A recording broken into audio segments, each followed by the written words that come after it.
আমি খুঁজে চলেছি, আমি প্রবলভাবে খুঁজে চলেছি।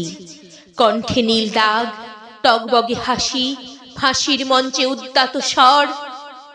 একবার বিদায় দে মা, ঘুরে আসি। না, আমি ক্ষুদিরামকে খুঁজছি না, খুঁজছি তার মাকে।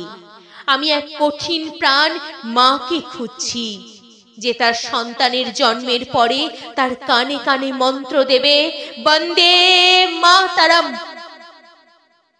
সাঁতার শেখাবে, ব্যায়াম শেখাবে, স্বপ্ন ভাগ করতে শেখাবে, আঙুল তুলে দেখিয়ে দেবে, ওই দেখো পথ, একা যাও, ছুঁয়ে এসো আকাশ। ফাঁসির মঞ্চে উঠলে যে মা ছুটে আসবে, পরনে শান্ত কান্নার রং, চিবুক দিয়ে গড়িয়ে আসা গর্ব।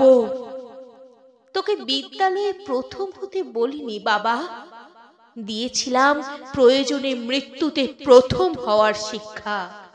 আমার আঁচল পাতা রইল, তুই ফিরলেই আমি আবার তোকে শিখিয়ে যাব, জয় হিন্দ, জয় হিন্দ, জয় হিন্দ।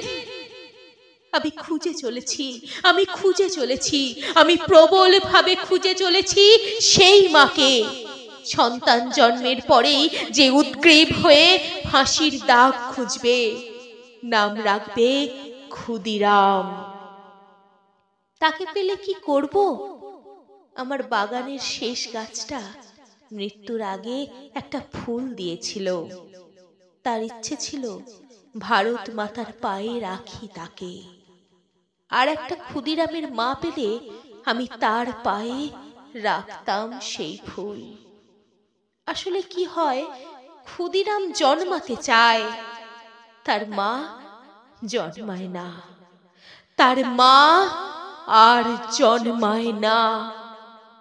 ক্ষুদিরাম জন্মাতে চায়, তার মা আর জন্মায় না।